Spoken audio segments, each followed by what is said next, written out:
Hi అండి. అందరికీ నమస్తే అండి. Welcome to Prashanthi cooking and health అండి. నేను మీ ప్రశాంతిని. ఈరోజు వీడియోలో నెల్లూరు వాళ్ళు తయారు చేసే రసం చూపిస్తానండి.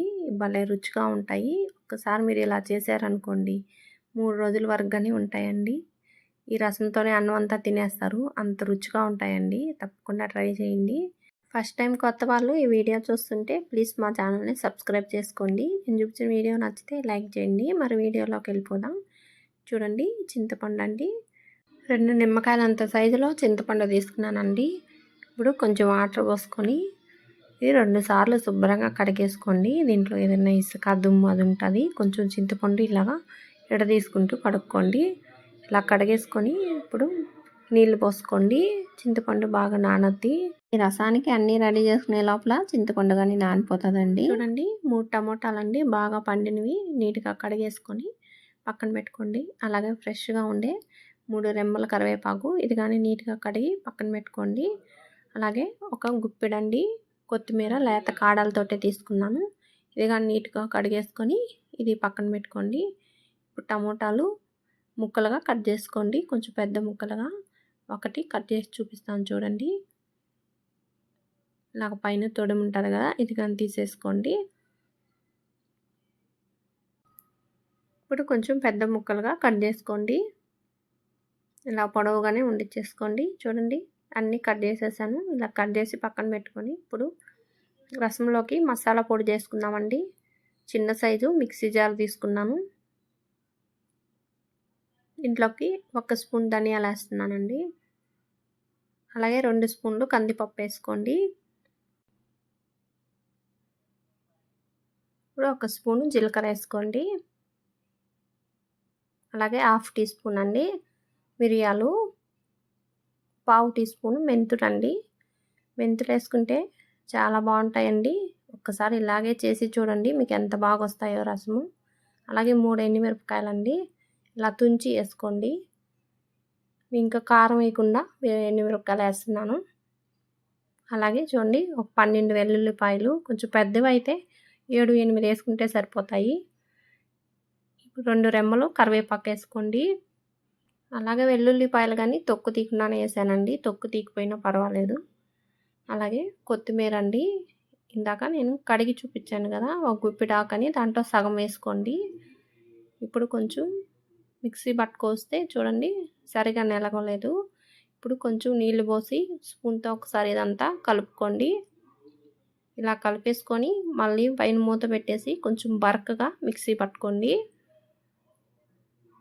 చూడండి, మిక్సీ పట్టుకోవచ్చాను.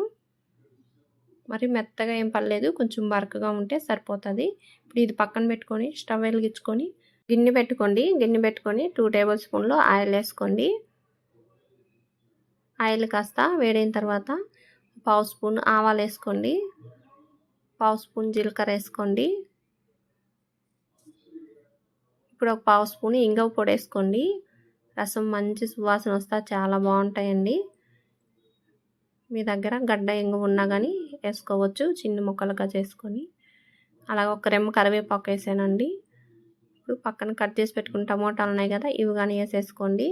ఒకసారి 1 నిమిషం పాటు ఇలా బాగా ఆయిల్లో ఫ్రై చేసుకోండి. అలాగే 1/2 టీ స్పూన్ పసుపు వేసుకోండి. ఈ రసానికి రుచికి తగినంత కల్లుప్పు వేస్తున్నానండి. ఒకసారి మళ్ళీ కలుపుకోండి. ఇలా అంతా బాగా కలిపేసి పైన ప్లేట్ పెట్టి టమోటాలు సాఫ్ట్గా మగ్గేంత వరకు మగ్గనివ్వండి. చూడండి, బాగా మగ్గిపోయాయి.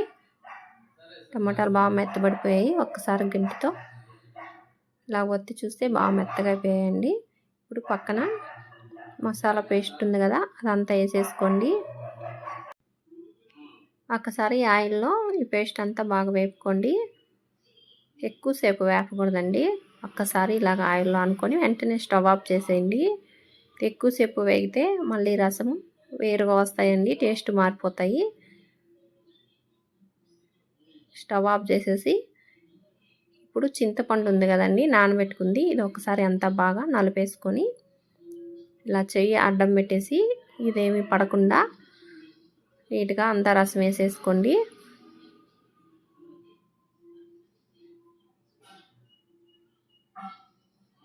ఈ చింతపండులో ఇంకా రసం ఉంటే ఇంకాస్త వాటర్ పోసుకొని బాగా నలిపేసి పోసుకోండి. కొంచెం కొత్తిమీర ఉంది కదండి, ఇది కానీ ఇప్పుడు వేసేసేయాలి. ఈ టమోటాలు బాగా మెత్తగా నలిపేసేయండి చేత్తో. కొత్తిమీర ముక్కలు కానీ నలపండి. కాలుతున్నాయండి. ఇప్పుడు వాటర్ పోసుకున్నాను. మీ పులుపుకు తగినట్టు వాటర్ పోసుకోవాలి. మరీ పులుపు ఉంటే ఏమంత బాగుండవండి. కొంచెం లైట్ పులుపు ఉంటే రసం బాగుంటాయి. ఇలా అంతా బాగా నలిపేసి కొంచెం రసం చేత్తో తీసుకొని నోట్లో వేసుకొని టేస్ట్ చూడండి. మీకు ఉప్పు సరిపోకపోయినా, అలాగే పులుపు ఎక్కువగా ఉన్నా కొంచెం వాటర్ కలుపుకోండి. పులుపు ఎక్కువగా ఉన్నాయండి, నేను కొంచెం వాటర్ కలిపాను. ఉప్పు కానీ కొంచెం వేసాను. ఇప్పుడంతా ఒకసారి ఇలా కలిపేసుకొని మళ్ళీ ఇంకొకసారి చూసుకోండి. మళ్ళీ మనం వాటర్ కలిపాం కదా, అప్పుడు చూసుకోవాలి. ఇప్పుడంతా బాగా సరిపోయాయండి. స్టవ్ వెలిగించుకొని మీడియం ఫ్లేమ్ పెట్టుకొని కొంచెం ప్లేట్ ఇలా పెట్టుకోండి. పైనంతా ఇలా నొరగొచ్చి తెల్లతుంటాయండి. వెంటనే ఆఫ్ చేసేయండి. ఈ రసాన్ని ఎక్కువసేపు మరగనివ్వకూడదండి. ఒక్కసారి మరగటం మొదలు పెట్టంగానే వెంటనే స్టవ్ ఆఫ్ చేసేయాలండి. తయారైపోయాయండి రసము. ఒక్కసారి ఇలా చేసి చూడండి, మీకు ఎంత బాగా నచ్చుతాయో. అలాగే 3 రోజుల దాకా ఈ రసంతో తినొచ్చండి. సైడ్ ఏమైనా నంచుకొని చేసుకొని, అలాగే లేదంటే చికెన్లో అయినా రసం ఇలా చేసుకొని చూడండి, ఎంత బాగుంటాయో చికెన్ కూరలోకి. మీరు ఇలాగ చేసి మీకు ఎలాగొచ్చాయో కామెంట్లో తెలియజేయండి. మీకు అందరికీ వీడియో నచ్చితే లైక్ చేయండి, షేర్ చేయండి. ప్లీజ్ మా ఛానల్ని సబ్స్క్రైబ్ చేసుకోండి. థ్యాంక్ యూ ఫర్ వాచింగ్ అండి.